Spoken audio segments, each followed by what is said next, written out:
So we are covering, I am recording this, guys.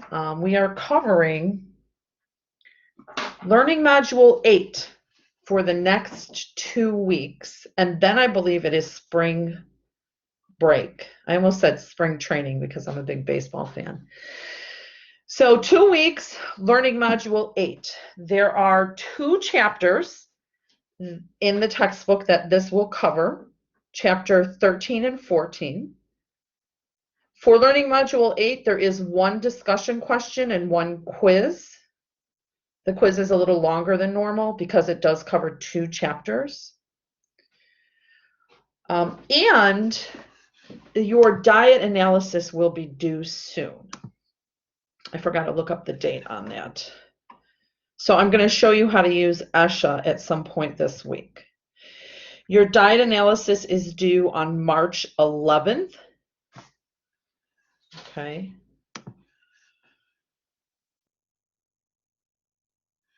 And I'll get to that in one moment. So here are the learning outcomes for the next 2 weeks. Remember when we first began the course and I told you you had to know these 7 questions about carbs, protein, fat, vitamins, mineral, and water. So if you know the answer to those 7 questions about the nutrients, if you know the 5 food groups, how to read a food label, and then last week we did a little bit about digestion.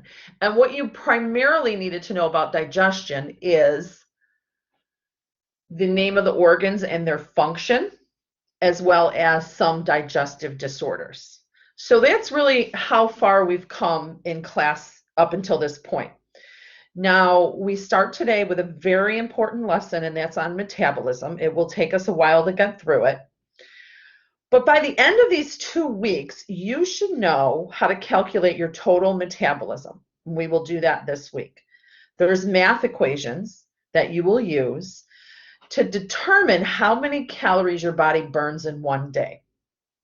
And once we find out what your total metabolism is, then we can accurately recommend how many calories a day you should be eating based on your goals. Okay? So number 1, how to calculate your total metabolism. I'm going to skip ahead to number 3, how to measure your health. We will do that today. People typically stand on the scale and they say, well, I weigh 140 pounds. That's not the most accurate way to measure health. We can use the body mass index, which is abbreviated BMI, or your body composition. And obviously the body composition is really the most accurate. How much of your body is water compared to fat compared to lean mass? So we'll learn a little bit about that. Theories of weight control. Why do you weigh what you weigh currently? We will explore that. Why do people weigh certain amounts? We will explore all the different ideas on weight control. You're going to learn how to use the ESHA software for your food diary. You do have that diet analysis assignment. I believe it's 10% of your final grade. The diet analysis assignment is due March 11th, and we will go over that today a little bit. Then 5 and 6, your learning outcomes 5 and 6. First, you're going to use yourself as your own case study. How can you do one of the following 3 things? Lose weight, gain weight, or stay the same weight based on your goals. So you'll figure that out on yourself first. We will do some case studies, and then you should be ready to help other people. Okay, we're not going to prescribe foods. We're not going to write diets, but we're going to give general advice on what people should be doing if they want to control their weight. And for them, that might mean I need to gain weight. For 75% of the population in the United States, that might mean I need to lose weight. Or for many people, it may just be, I want to stay the same weight. I'm happy where I'm at. I just don't want to lose any weight or gain any weight. What advice do we give them? We will be detailing, by putting this all together, which is number 6, we will be guiding people in terms of their food choices, their exercise choices, their sleep, their stress, their daily activities, giving advice. And we will do that towards the end of this 2-week time period. So very important lesson, Learning Module 8. Again, it's chapter 13 and 14. I would personally suggest reading chapter 13 twice. That's how important I feel this chapter is. Chapter 13 really deals with metabolism, how many calories you burn in a day, how many calories you should be eating in a day, and food choices. Chapter 14 deals a lot with exercise, and we will touch on that as well. Okay, but by the end of these 2 weeks, you should have all the knowledge and skills to help someone lose weight, gain weight, or just stay healthy. Okay. So I think we're going to start. Odie, please, do you have a question? Hi, Professor. Just to clarify, for the diet analysis that's due on 3/11, that's the same thing as the ESHA, right? Yes. Okay. I'm going to stop class today at about noon, I hope. We do have a lot to cover in the next 4 times of meeting. I'm going to try to introduce metabolism today and then show you guys how to use ESHA. Okay? Okay, thank you. Sure. So you'll be using ESHA to create reports. You'll read those reports. It's a software program. You'll read the reports, and then you will write a 2 to 3 page summary about yourself based on those reports. Now, no one will see the summary about myself. You're going to give yourself guidance in terms of your nutrients. The ESHA reports will tell you what is recommended for every single nutrient and what you're eating currently, your intake for every single nutrient. So you're going to compare those two and then give yourself recommendations based off of that. Okay? All right, let's start a little bit with metabolism. And I do want someone to kind of interrupt me around noon because I want to give a good 15 minutes to that ESHA program today because it is due in, when is it due? A week from Thursday. Okay. Honestly, the ESHA program, you should be able to enter all the data pretty quickly, depending on if you want to enter all the data in 1 day or wait 5 days and enter it. Writing the summary shouldn't take you that long. I think you guys can get it done in a day, honestly. So I'm going to show you what document we're on right now is the instructor notes. So it's important that you know how to locate these instructor notes in your learning module because you may need a little guidance on how to find that total metabolism. So it's a several page document. Now it's going a little too fast. It's in learning module 8. It's called instructor notes. If you need to zoom in, go ahead and do that. I'm zooming in on my screen. I don't know if that makes it bigger on your screen, but on the left side, you'll see like a little, I don't know, little microscope kind of thing, magnifying glass kind of image. If you click on that magnifying glass, it'll let you make the screen bigger. So this instructor notes, which we'll cover in the PowerPoint, talks about the 3 components of your metabolism. And you do have to do a little math problem. We're going to find out your basal metabolic rate, your activity level, and then the thermic effect of food. The equation is in your textbook. It's on this document as well, and then you'll see it in the PowerPoint. But you'll have to do that particular equation. It talks about the theories of weight control, how to safely lose weight or gain weight. I've talked about 3 things that you have to do to maintain weight control, which is eat healthy, do your cardio exercise, and do resistance training.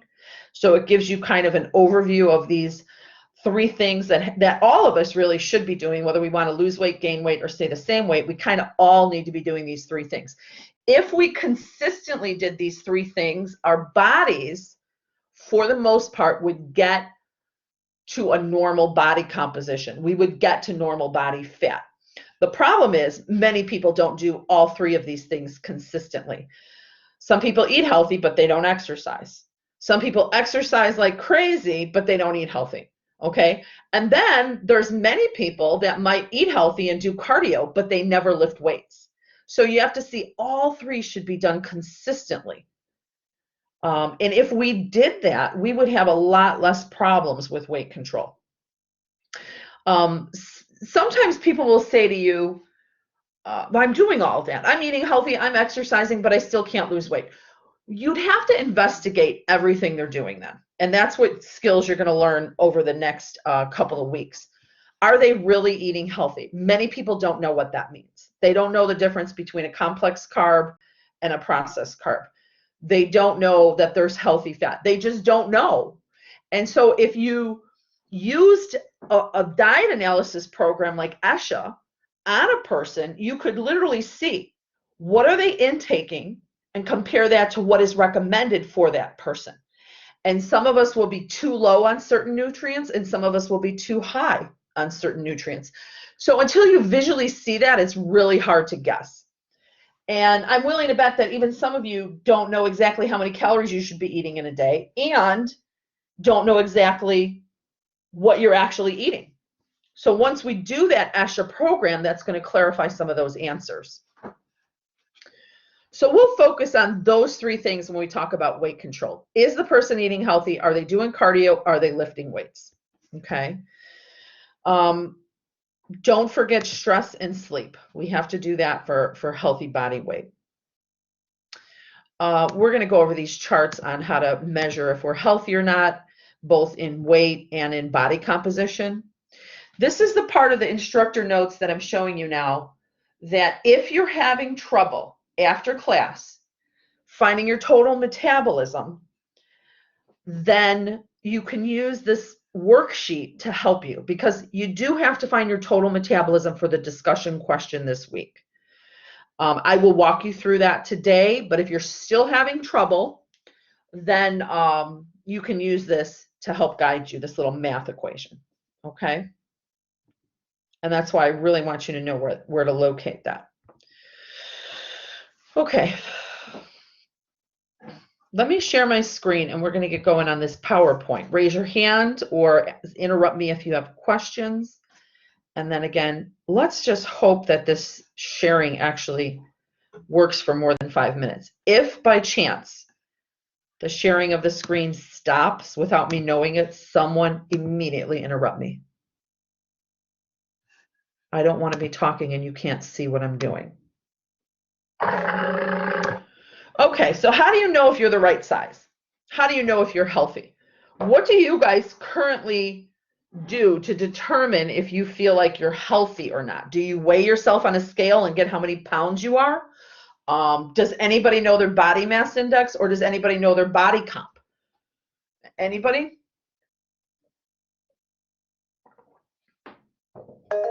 What do you do? Who raised their hand? I didn't raise my hand, but on the ESHA, it actually tells you the BMI. So if you give me a moment, I'll check on that.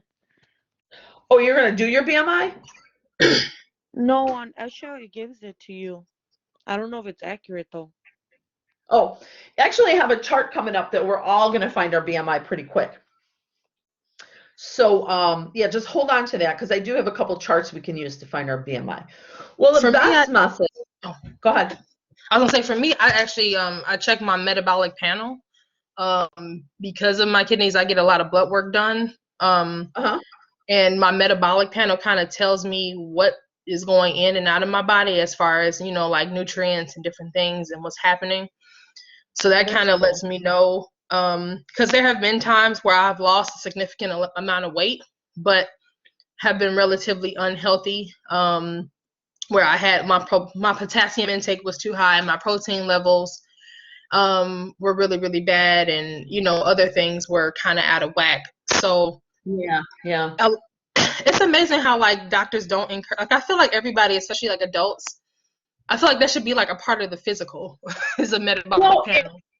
When I was in my master's degree, our teachers constantly said adults should get a total blood count, a total blood panel, like you said, at least once a year. And so I don't know if anybody has told you guys that, but I would highly encourage it. The problem is insurance. You're always fighting with insurance, right? Or who's going to pay for it? But, you know, most doctors will recommend a yearly physical regardless of how you feel. And then during that yearly physical, hopefully your doctor will do the blood panel, and you can ask for it if they're not suggesting it to see what they say. But preventing problems costs a lot less and is a lot less painful than when we get to a point that we already have a disease, right? Or we already are so messed up that now we're really feeling it. So the blood panel is going to help give us indicators if there is a health problem. And I do encourage you all to get a blood test once a year, if nothing else, cholesterol. But as Talea said, as much information as you could get out of that blood panel, whether that's your vitamin intakes, your creatine intakes, protein, things like that. So definitely you could do that. Now, you can't do that by yourself. You can't draw your own blood and get results by yourself. The skills I'm going to teach you, you should be able to use anytime you want with that ESHA resource or, body mass index, weight, potentially body composition. If you have access to that, you can do that yourself as well. So let's get into this body mass index formula. On this previous slide, I showed you there's 3 ways that you personally can take into account if you're healthy. The best method is body composition. The other 2, the BMI and weight, they give us numbers, but they're not very accurate, all right? But they're still used because they're quick and inexpensive. We're going to get your body mass index in a minute. And then weight, if you had a scale, you stand on it, you'll know your weight within seconds, right? So the body mass index formula, basically it is a math equation that takes into account your weight and your height. Okay, it's your weight in kilograms divided by your height in meters squared. Now, I'm not going to have you do that math equation. I'm going to have you look at a chart that it has it all plotted out for you. When we get this number of BMI, it will be some number between, 10 and 45. That determines if we're healthy or not. Normal BMIs are between 18.5 and 25. That's the normal range for a BMI. A lot of doctors still do this. And what this tells you is if you're falling within that normal range, you have less risk of chronic disease. That's all this tells you. It doesn't tell you what your body's made of, but it will be predictive of, will I get cancer, heart disease, diabetes, asthma, other diseases like this. And I say asthma because, yes, some of that is caused by obesity. Obesity causes a lot of chronic illnesses, not just the ones I mentioned. I actually have a slide on it later. If you are under normal, you have an increase of risk of disease, and obviously if you're above it, you would have an increased risk of disease. Now, this is not very accurate because big people tend to be higher in numbers, even if they have a lot of muscle mass and not a lot of body fat. Because you got to remember, we're just taking into account your weight and height, not if the weight is fat, not if the weight is muscle, and it is true. Muscle weighs a lot. I always use a football player as my example here. There's plenty of Chicago Bear football players that if we took their BMI, they might be showing up as obese class 2, right? They're obese. But if we actually measured their body fat might be normal. But they're just so big, both in weight and height, that we're getting big numbers on them. So there's actually a disclaimer with the BMI. If you are an athlete, you do heavy lifting, heavy exercising, it's not going to be accurate for you. It's going to tell you you're overweight or obese when you're really not. For the rest of us, if we're not on a college athletic team, a professional athletic team, if we're not doing heavy lifting, and we're just kind of working out maybe 3 days a week and doing our chores, going to school, going to work, it should be fairly accurate. It really should. Okay. With that being said, when I was in college, I was actually underweight. But when I did this formula, it always told me I was overweight. Because being an athlete, I was much bigger than the average person. So I don't think I've ever been normal in this category. But here, you should be able to see this on your screen now. Here is the chart. I want you to find your BMI. So I'm going to pause for a minute. you don't have to tell me what your BMI is. If you have questions, raise your hand. Your height will be this left column. Find your height. So I'm actually 5'10". And then I would go across and find my weight. So the weight is at the top. Are you in the 120 range, 130 range, 200 range, whatever it might be? Okay. The normal BMI is this green column. Okay, and then we move to overweight. Normal is 18.5 to 24.9. Then we go to overweight yellow, obese orange, extreme obese red. So don't tell me your number, but talk to me. Did you find it? Or do you have questions? I'm going to pause for about 1 full minute. You should be able to get it done in a minute.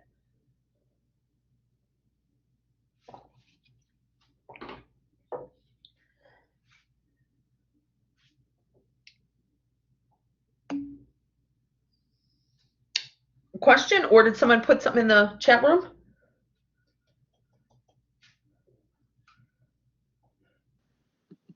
What if you're under 120?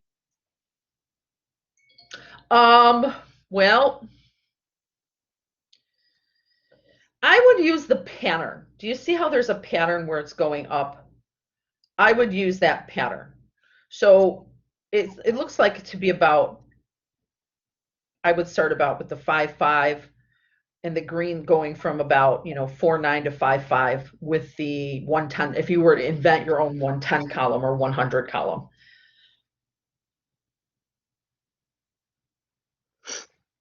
Now, what the other thing you could do is actually do the math equation to be really accurate.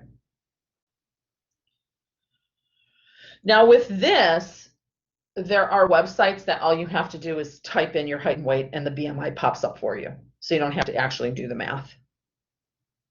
Let me see what I have on my next page now. I don't have that website. But if you were to open a new screen on your computer and put body mass index calculator, something will pop up, height and weight, and you can just put it in. So does anybody have trouble using this beside that question? Or raise your hand if you accurately found your BMI. I'm going to just check the chat room real quick. How accurate is this? Not very accurate at all. I'm teaching it to you. Yeah, I'm teaching it to you for 2 reasons. It's quick and it's inexpensive. It's free. It's quick and it's free. But remember what I said earlier, I never was of normal weight. Now you'll find out what normal body fat is for a woman. It's between 20 and 29%. When I was in college, I was 11% body fat, and it told me I was obese. It's always told me I was obese, but here's the reason why. The chart was made, I believe, in 1890. So a long, long, long time ago. And we have made many different changes physiologically over those, I'm not good with quick math, 130 some years, right? Most, in my opinion, most generations seem to be getting taller and bigger than the previous ones. I know that I'm bigger than my parents. My kids tend to be taller than, I mean, my 12-year-old is almost taller than me right now. So I just see like the height differences, not to even take into account the weight differences. But so you can see this was made 130 years ago. So it's not the most accurate thing. If you're a couch potato and you're not exercising and you look at this chart and it's telling you you're overweight, it may be true. But if you're really physically active like I am, and you're looking at this chart, it's not going to be accurate. And you have to know that in your mind. Doctors will still use it because it's quick and it's free. And it just gives us a very small snapshot into our health, but nothing more than that. The most accurate, now we could certainly weigh ourselves 140 pounds, whatever it may be, but the most accurate is body composition. Okay. Now I'm not sure how many of you have this done. If we were able to be in the classroom, I would have done this body composition on you. You actually would have done it yourself, because I have like 10 or 15 of these machines that you would hold. You can see it. The one we use is this handheld one. You will hold that, and electrostatic, it's called electrostatic impedance. It's battery operated. You don't feel anything though. You hold it. And supposedly impulses go in from one hand and out through the other, and they go through your body and refract off the different fat molecules. And this thing will actually measure how much body fat you have. Okay. And so we're inputting into this device. You would input your height, your weight, your age. You press a couple buttons and you hold it, and it tells us how much body fat you have. Okay. This is the quickest way to do a body comp measurement. Am I what's all the beeping going on? Am I off here? What's going on? No, I was going to ask if that one is more accurate. This is very accurate if the person doing it knows how to do it. So yes. The only inaccuracy with the body comp measurements is if a person's dehydrated, these machines will tell them that they're fatter than they really are. So I always encourage people, if you're using one of these machines, make sure you're hydrated. So you want to do it before you exercise. You want to do it the day after you've known you drank enough fluids. You don't want to do it in a situation of dehydration because it'll tell you you're fatter than you really are. And these are all electrostatic impedance machines. I think I actually have one of these in my office too, where you stand on it. A manual way to do it is called the skin fold. And this is what they used to do when I was in college. They would pinch your fat. When I first started working at Triton, we did this as well, but I'm done pinching people's fat. I use the electrostatic impedance machine. But what this skin fold will do, you pinch the subcutaneous fat, and it gives you an indication of how much, in millimeters, how much fat you have. We usually do 3 sites. For the woman, we do her tricep area, the arm, the stomach, and the leg. And then for the guys, they do the chest, the stomach, and the leg. And then you use a math equation again. You put those millimeters of fat measurement into a math equation, and then it'll tell you how much body fat you have. Okay. Now, what I used to do, if I was on campus and I really wanted to be accurate, I would do the skin fold on you and the electrostatic impedance machine, and then kind of average that out and see if we got a good number. So has anybody had any of these things done for them where they measured their body composition before? Who has had one done? Okay. Just tell me, I'm going to go back to the chat room. Tell me not what your percentage was, but can't get back to the chat room. But what type of machine was utilized? Did somebody raise their hand? Anastasia? It was a long time ago, so I don't remember all the details, but it was the one that you stand on. Oh, okay. Mm-hmm. Those Those are usually called electrostatic impedance machines. Mm-hmm. Anybody else? I did.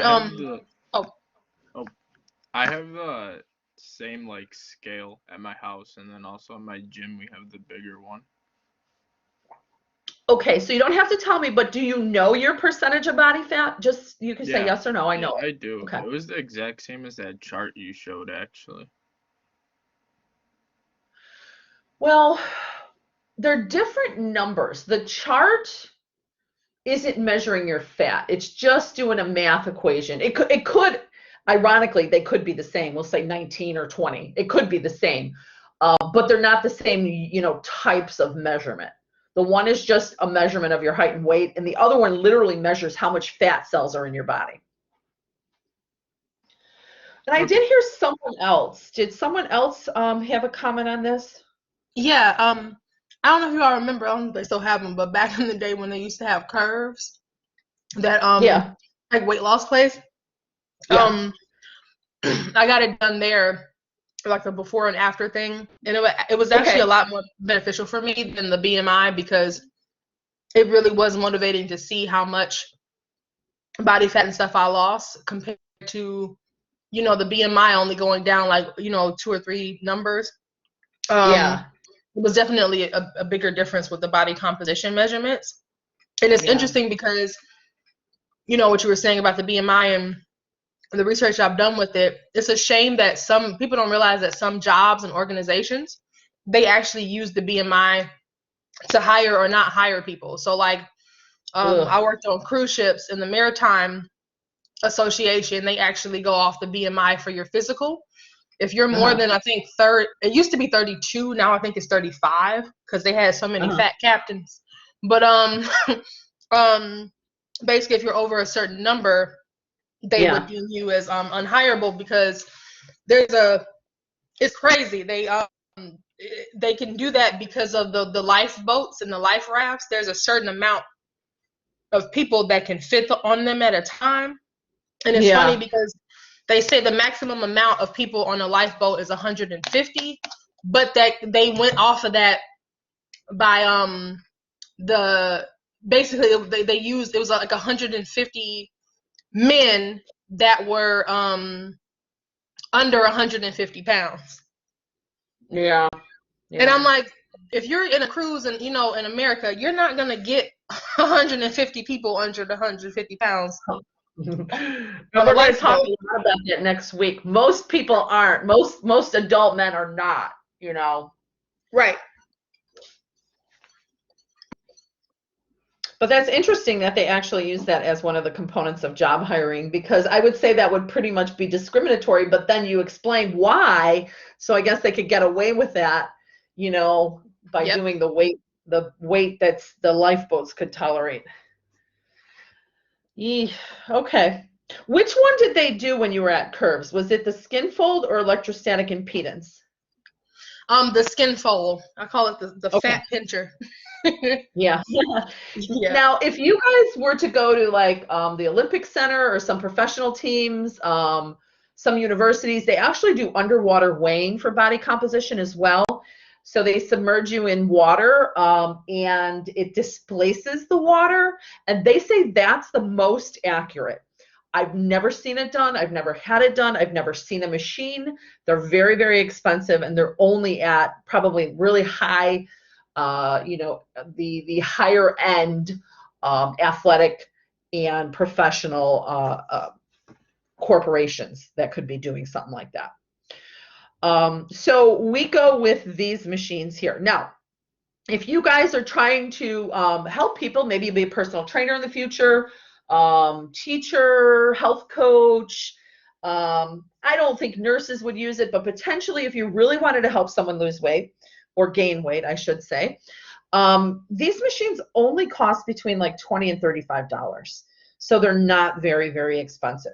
The reason we're talking about it right now is before you counsel someone on weight control, you have to literally know where they're starting. We can't tell someone to lose weight if they're already normal body fat. We can't tell someone, you know, how much weight to lose or if they can even accomplish that without having a baseline of what they are compared to what's normal. And so let's go into what is normal body comp. Okay. Now, our bodies are about 55 to 65% water. So we're assuming about 60% of each of us is water, unless you're dehydrated because you didn't drink enough for the last 24 hours. The machines will measure your body fat. Okay. Now, I have on here a very conservative or very fit average. So these are for very fit people, and also know it's dependent on your age. So these numbers here of normal are for a younger fit person. Okay. So, and they're differenced by 10. So a male who is young, and I'm saying like teenager, 20s, 10 to 15% of their body should be body fat. And for a female, it's 10 higher, 20 to 25% body fat. So we're going to add the 60 plus your body fat together, and whatever's left would be your lean mass. So let's say we have a woman, 60% water, 20% body fat. All right, so 60 plus 20 is 80. then that would mean 20% of her body is lean mass, because everything has to add up to 100%. If we had a guy, we can say 60% water, say 15% body fat. So now we're at 75, right? And his lean mass would then be 25%. Okay. I do have a chart for you. Wanted to make sure I have that. So here's just another visual for the water intake is about the same for men and women. Women have more fat. And here you see the numbers a little higher. As you get older, the interval for normal increases. So for someone like myself, I'm late 40s. My body fat could be closer to that 30% range. What we don't want is women over 30 or guys over 20. And so what they consider obesity is really 30% or more in a woman, 20% or more body fat in a man. That's where the obesity rate starts. If you're under those thresholds, especially if you're a little older like myself, that's within normal range. Okay. So again, I don't like you memorizing a ton of numbers, so I typically just give you these intervals. But no, if it is a woman in her 20s, anywhere, 27, 28, 29, and if it's a guy in his teens, that's normal, okay? So we're looking 10 to 19% for a man, 20 to 29% for a woman. We are good. The rest of that will be lean mass then. Do you see that? So there is this chart. This is from the American College of Sport Medicine, and it breaks it down in age. So the top area is for men, and this bottom area is for women, and it does break it down for age. So me being in this 40 to 49 column, you know, you can see that average is about 27% body fat. That would be what would be average for me. Because it is true, we will get older. We cannot stop the aging process. We could slow it down with healthy behaviors like exercise and eating healthy, but we will still lose muscle strength. We will still age as we get older. And that's where you accommodate for higher levels at the higher age. So soon to be for me, see, even in your 50s, 30% body fat, right, would be average for a woman. Any questions on this chart? Hopefully you've had time. I, again, will pause for 30 seconds to see if you can use this to see where you should be at. I will pause. Let me know if you have questions or if you're having any difficulty.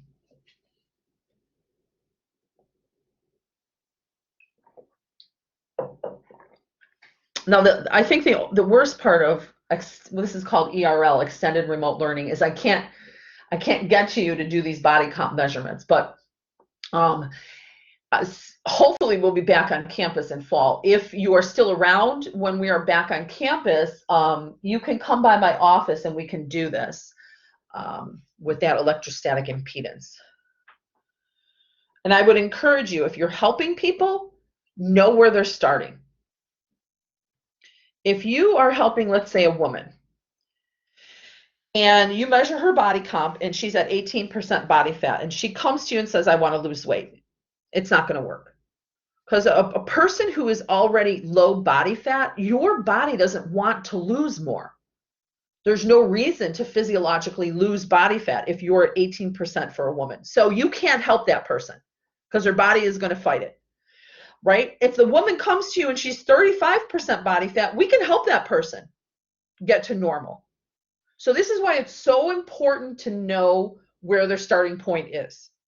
Same with a guy. If a guy comes to me, he's 5% and says, I want to lose weight, I'm not going to help you. It won't work. Comes to me at 25%, I can help you now. So, you know, you can have, let's say, a 300-pound person. You could literally have a 300-pound person who has normal body fat. And that would be many of those players in the NFL. You could have a 300-pound man who's coming in at 15% body fat.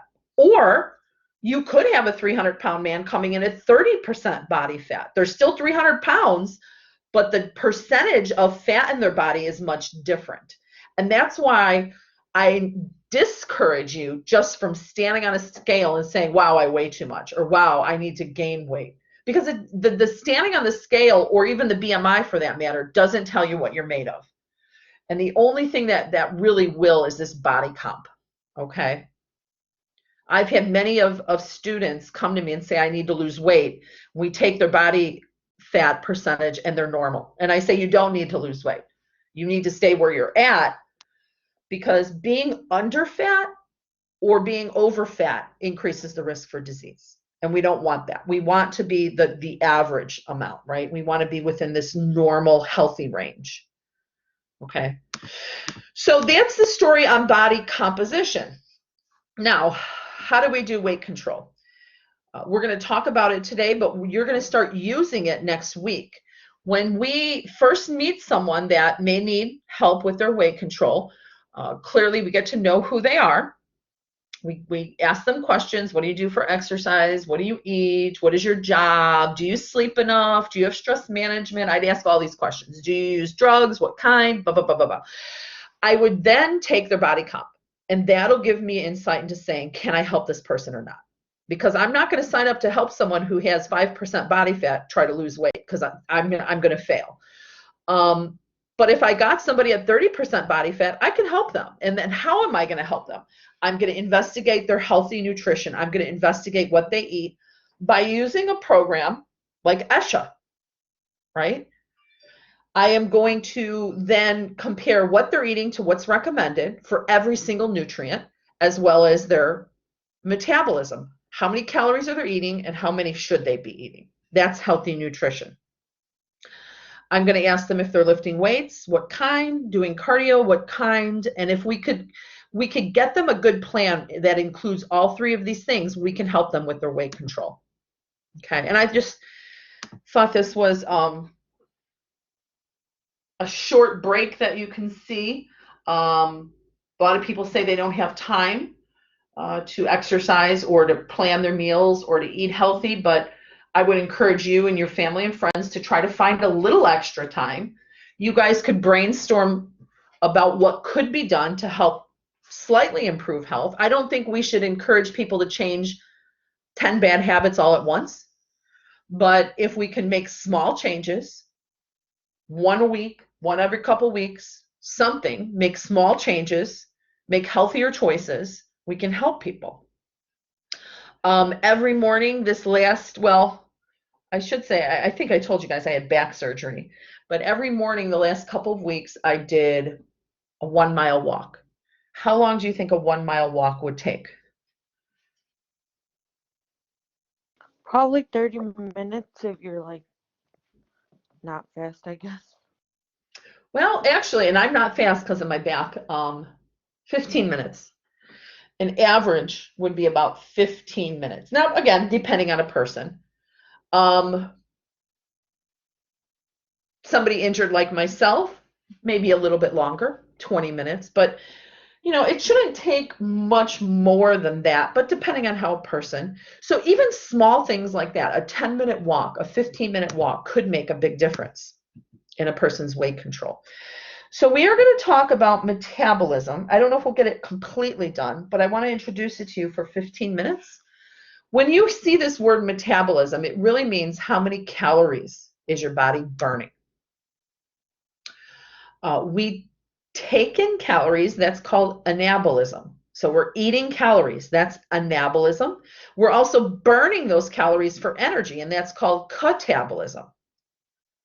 And then if we combine these two words, that's what metabolism is.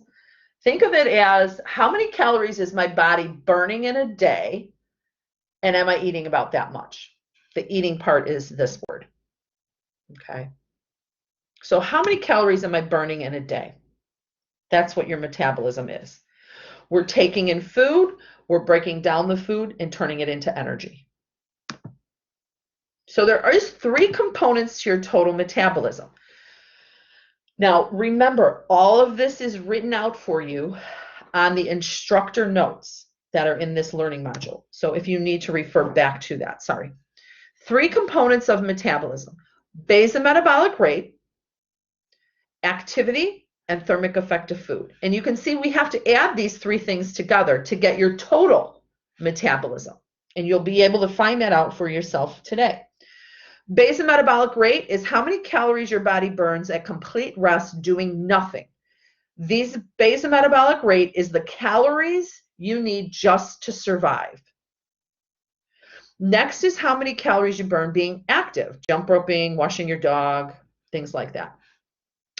Thermic effect of food is how many calories you burn eating and digesting and absorbing nutrients. So what we can see here is we're eating calories to stay alive, we're using calories to be active, and we're using calories to digest food. The more often you are active, the more often you eat, the higher your metabolism will go. Okay, so we want to be active often, and we want to eat often. And what that means by when I say eating often isn't like all day long. It's let's eat, our 3 meals a day. If needed, a couple snacks.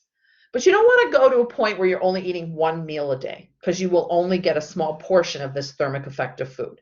If we could get 3 times per day this thermic effect of food, it would be beneficial to your metabolism to eat more often. This is another visual to show you that. Our anabolism, or what we're eating, protein, fat, and carbs. These are the things that give you calories, right? Then when we're talking about burning it off, the metabolism is your thermic effect of food, your physical activity, and your basal metabolic rate. So what this visual will show you is if we are burning off the same amount of calories that we are eating, we should stay the same weight. And that's one theory of weight control that we'll learn Thursday. We'll do the theories of weight control Thursday. It's called the caloric balance theory. If what you're eating in calories is the same amount as what you're burning off with your metabolism, you'll stay the same weight. So remember, there's 3 components to this metabolism. Let's go through the first one, basal metabolic rate. Then we'll do activity, then thermic effect of food. So basal metabolic rate, think of it as the calories you'd burn if you were just laying in bed like this doing absolutely nothing. Basal metabolic rate's the calories, the energy that your heart, your brain, your kidneys, your liver, all your organs need just to survive. And it is a lot, believe it or not. Your total metabolism, most of your total metabolism will be your BMR, your basal metabolic rate. So most of what you're burning in a day is just to stay alive. Minimum for any adult, and this is textbook quote, is 1,200 calories a day just to stay alive. So the lowest any adult should be with their BMR is 1,200 calories a day. That's just staying alive. That's not taking into account any physical activity whatsoever. So I don't want anyone's total metabolism really less than 1,200 calories. Okay. If you're a very small person in terms of height and weight, you may be bordering that 1,200 number in total, which is okay. But let's say you're helping someone find their total metabolism. They come to you and it's like 1,100. I'd probably give them the extra 100 in their total metabolism to say 1,200. Okay. But again, remember, basal metabolic rate's the calories you burn just to stay alive. And then we have to add to that how many calories you burn being active and how many calories you burn digesting food.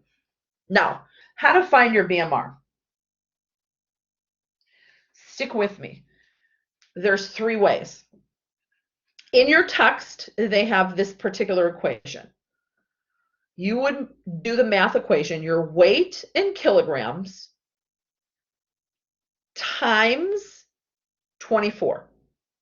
And that's the most simplistic way you can find your BMR. All right.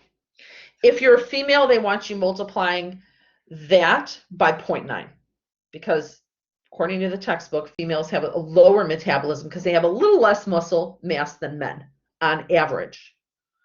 So what I want you to do right now is find your BMR just with this textbook equation. Your weight in kilograms times 24 hours, and if you're a female, multiply that by 0.9. Okay. Now, remember, if you are trying to find your weight in kilograms, it's pounds divided by 2.2. So I will take a break. I wish I the wanna see- American school system would have taught us like kilograms and centimeters, like Yeah, everybody I know. else. I have to look that stuff up myself. Do me a favor. Can you see my, is it a whiteboard now for you guys? Yes. Okay. Yep. All right. Oh no.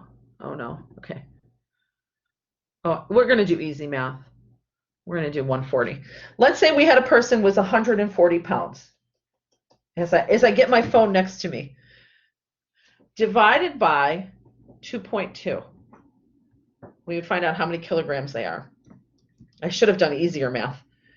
It's 63.63, but I am going to put 64. Okay. So we have what your weight is in kilograms. If you are a man, you just multiply this by 24. And that would be 1527 calories a day is your BMR. Now, if you're a woman, you do 64 times 24 times 0.9, and we get 1374. Okay. Did you get your BMR?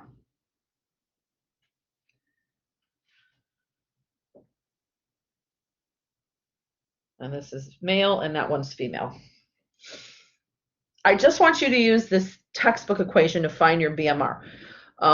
It's optional, but if you're willing to write your BMR in the chat room, go ahead, and I will just kind of look at that to see if you've got the number, you know, what I would think, you know, near what it should be. That looks good. Yeah. Those look good numbers. Yep. Now this is the simplistic way of doing it. Very simple, right? Again, it only takes into account your weight and gender. There are more sophisticated equations, which I will show you. Let me see. I have to stop sharing this. Let me share my screen again.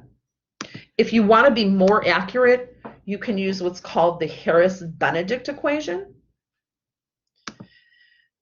This is in the PowerPoint, but it is also in the instructor notes. Remember that, okay? The Harris-Benedict equation, this is the way to do it for number 2, takes into account your height, your weight, your age, and your gender. So you can see it would be more accurate. Now, the first Harris-Benedict equation was made in 1919. I don't use that one, but you can see it was revised more recently. But look at the numbers here. It's going to take you a little bit of time to do it, but it's your weight in kilograms, it's your height in centimeters, and then your age in years, plus your gender.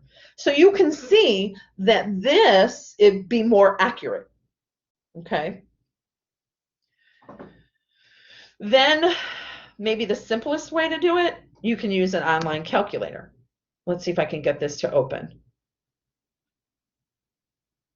This online calculator, I do have the link in the Blackboard for you guys.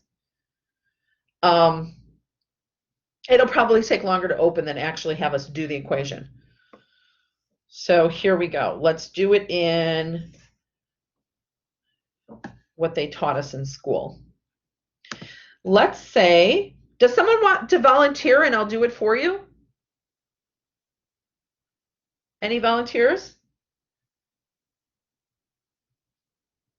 Hello? Are you all still there? I'll go. Okay. So weight? Height? So height? 5'6". Weight? 256. Age? 33. And female. And then your activity level. This is what we're going to do next is our activity level, but you can see the different options here. Seated work, moderate physical activity. The one right under that. This one here? The heavy exercise, yeah. Okay. And so it took longer to open the page than to calculate it. So your BMR would be 1898. Then what they did is they actually added in your activity calories for you. So your total, according to this website, which makes sense, is 3,227 calories a day. Okay. That's interesting. And then, because I've yeah, lost, I was 300 last year, so I've lost almost 50. But it's interesting. I've never gone over 2,000 calories. Now I eat about 1,400 a day. And it's very well balanced now. That I'm plant-based, but it's still very hard to. Now I'm losing about a pound a week. Before it was much more, but just losing that pound is difficult. And I do want to mention this to you, since you're talking about it. Know that when somebody does lose weight, your metabolism changes. So if you're starting out with 300 and you've gone down to several pounds less than that, you actually have to redo your metabolism, guys, when people start changing their weight, whether they're losing or gaining. The metabolism, that's probably the biggest factor on your total metabolism, is what your current weight is. So you do have to kind of change that. So let's get back to where we were for finding your BMR. I've taught you 3 different ways to do it. I am fine with you guys either using the online one or the textbook one. If you want to be accurate, do the Harris-Benedict, okay? There are factors that will increase your BMR. Sorry, never know how quick to go with this. How do I make my metabolism go faster? Okay, there are factors that do that. The primary factor that increases your BMR, or I can say the primary thing that kicks up your metabolism to make it go faster, is getting higher lean body mass, more muscle. The more muscle you have on your body, the higher your BMR will go. So this is the reason we have to do resistance training. We have to lift weights. That doesn't mean that women have to be cut up or big bulky muscles. We can still lift weights and be of normal size, but those women that are lifting weights have a higher BMR than those that are not. Guys that are lifting weights are going to have a higher BMR than guys that are not. That's the number one controllable factor. Why do people have slow metabolism? Oh, again, I went a little bit too fast. Why are people metabolism slow? They don't lift weights.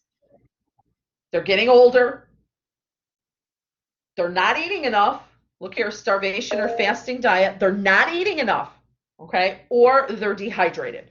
We can control these 2 bottom parts pretty easily. We can eat often and we could drink water. What's going on, guys? It's 12. All right. Let me finish up real quick here. Thank you for interrupting. Let me finish up real quick here. Where am I? I think we'll stop there. I think we could finish your metabolism Thursday, because I don't want to rush through it. But what we've done so far is just found your BMR. Okay. Then I'm going to do it Thursday. There's a video that your textbook has from chapter, what's the first chapter? 13. And that talks about how to add into your activity level.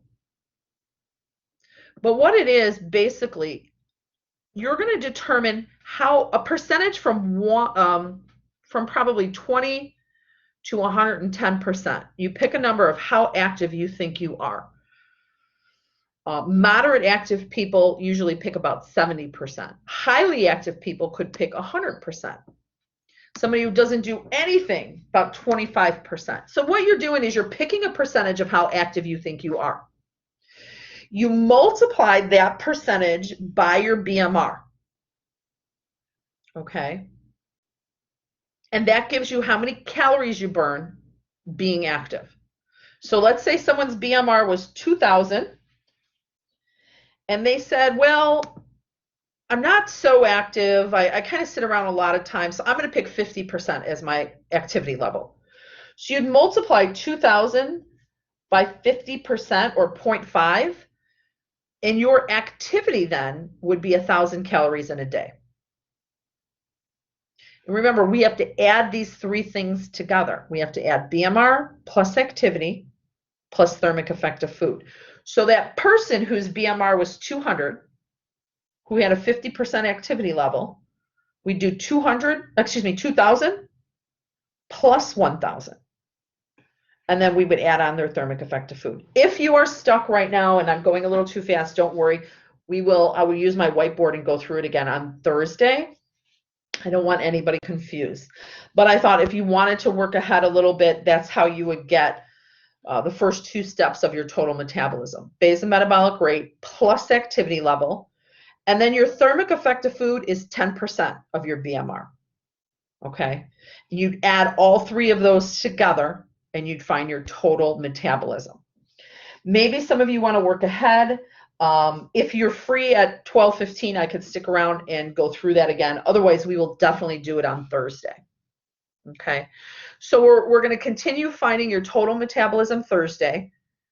What I want to go through, and that will be how many calories you burn in a day. I want to show you that ESHA right now. Okay, so we're working with someone to help them control their weight. First thing I'd say is get to know them. Ask them questions. Who are they? What do they do? Then we will probably take their body composition to see where their body fat is, to see if we could truly help them or not. Then we have to look at those three things that everybody should be doing. Eating healthy, cardio, resistance training. We start asking them questions about that. For the eating healthy, we can use a diet analysis tool. Most nutritionists are using this right now. So basically, if you hired a nutritionist, they would do exactly what you're going to learn within the next 2 weeks to guide you. The first thing they would do, get to know you, do your body comp. Okay, let's do a diet analysis. So let's work on this right now. Note that it says, try using Firefox and it should work. If I actually try to open it in Google, it might not work right now. So let me reopen my screen. Let me reopen my screen, Blackboard. Okay. I'm in Firefox, and that's really where it's going to work the best. If you click on the ESHA link and it says session not authorized, you're just not using the right browser. The company, I've argued with them, but at this point, this is the only browser that will work with it. It's very self-explanatory. You create a profile. That's you're asking questions. What's your age, your height, your weight, your activity, you know, how active you are, blah, blah, blah, blah. Then you do your food intake, all the food you eat for 5 days, your activity intake, all the activities you do for 5 days, and then you read the reports. So I think mine is already pretty much filled out here.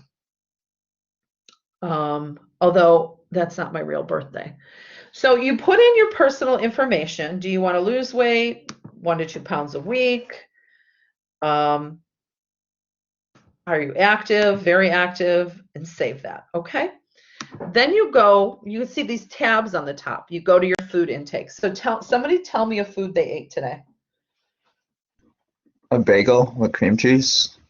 Okay, so let's do bagel. Sometimes you got to put ingredients separately. And then it's going to give you 500 results of a bagel. You could be as accurate as you want. I rarely go off the first page. But if you want to be super accurate, you could put in more detail. Was it a plain bagel? Yeah, it was a plain bagel. Plain. Was it white or wheat? White. Oh, let's just put plain bagel and see what happens. There we go. And then they actually, if you want to ask how big it is. All right, then you click add. Now it may, depending on the speed of your computer, it may take a while. So be patient.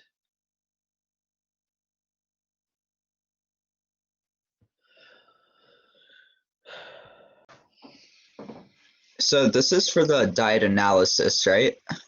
Correct. Yeah. Okay. The ESHA is the software you guys will use for your diet analysis.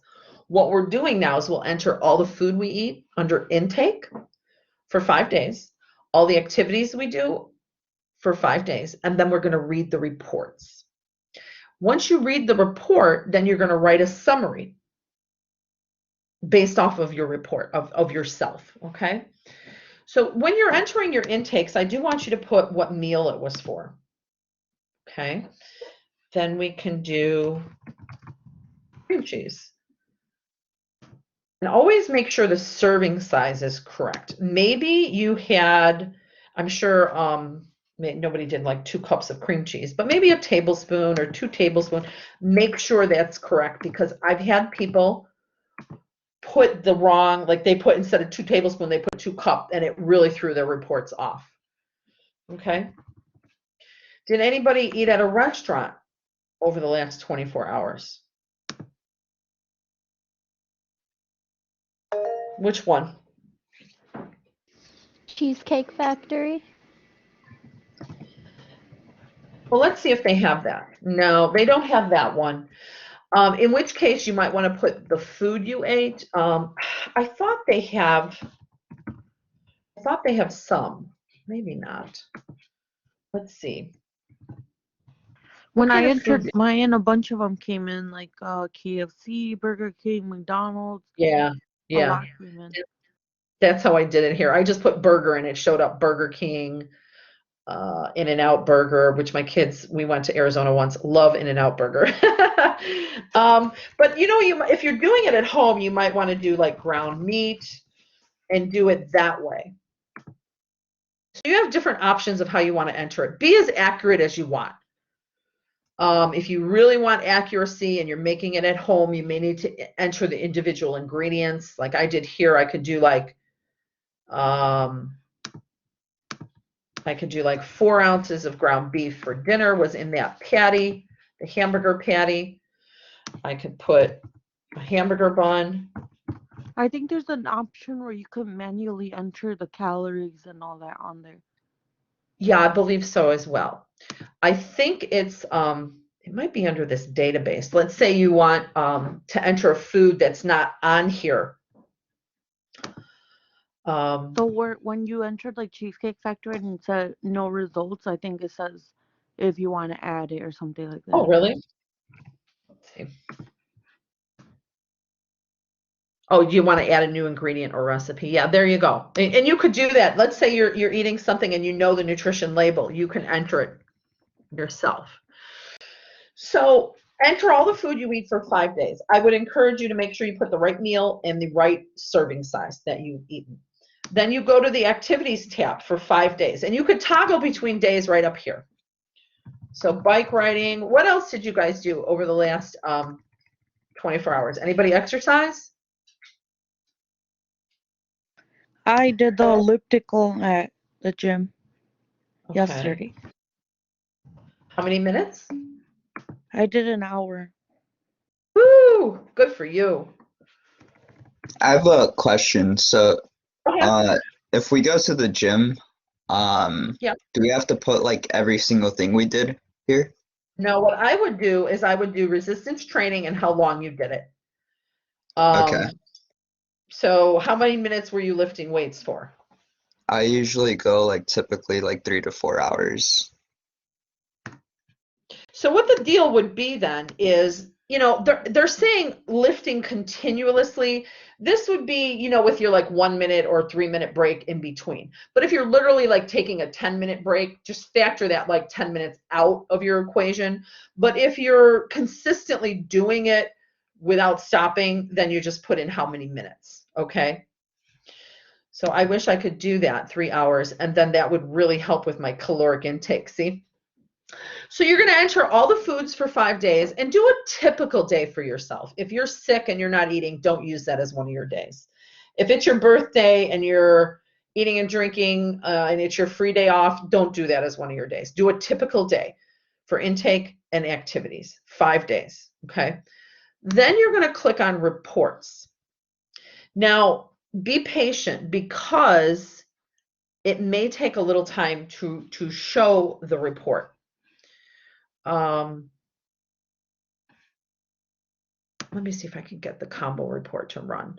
It's going to ask you which days you want it for. And then it does take quite a bit of time. So while it's loading, I'm going to show you in your learning module.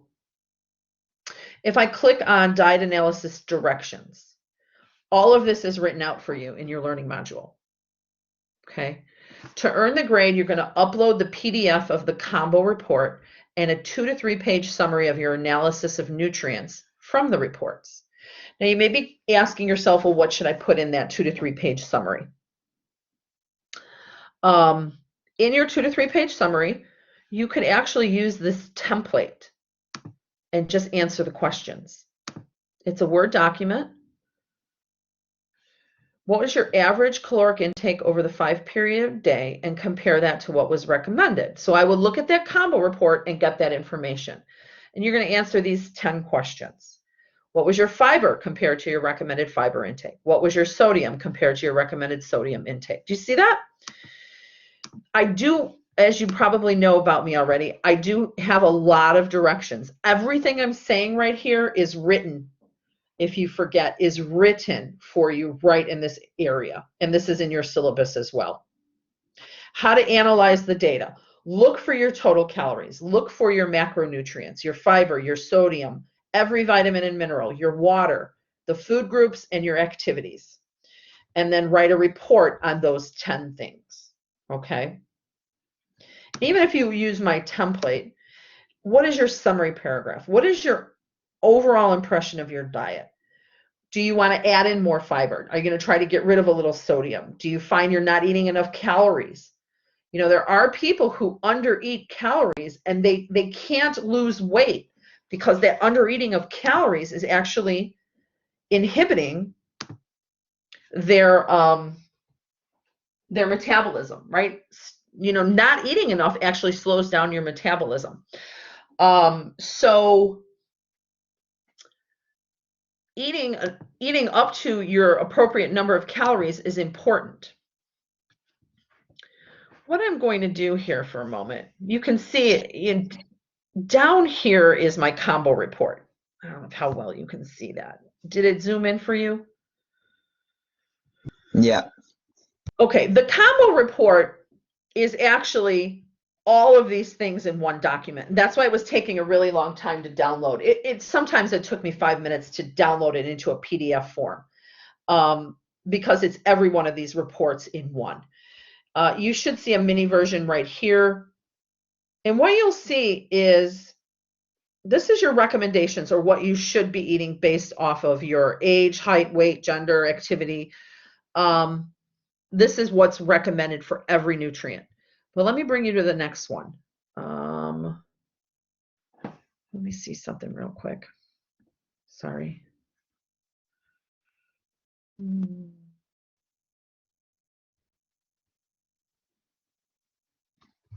I have a quick side question if that's okay to ask Go ahead. right now.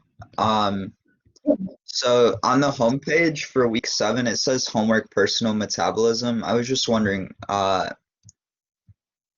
like, where do we turn that stuff in? Well, yeah, that's what we were working on today to find your total metabolism.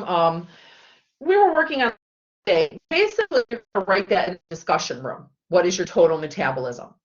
Okay, so Remember is that. that like homework, the discussion then, basically? Yeah, because we're doing it in class. That's why it's not really homework, like where you're doing it at home. But you're trying to find for your personal metabolism is how many calories your body burns in one day. I showed you just the BMR point today. Then we have to add on activity thermic effect. We'll do that Thursday.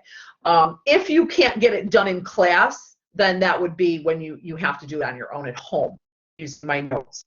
And then you'll just put that in the discussion room, okay? Okay. All right, real quick here. The first page is your recommendation. The second page is called the bar graph. This is the most important one. Where it says total calories, the value is what you actually ate, and the goal is what you should eat. So here's your recommendation, and then here's what I actually ate. Now this is really under because we only put in a few foods. Remember, we didn't put in a lot of foods. But this is where you're going to find most information for that summary. you know, and it has every nutrient possible, every vitamin, every mineral, and then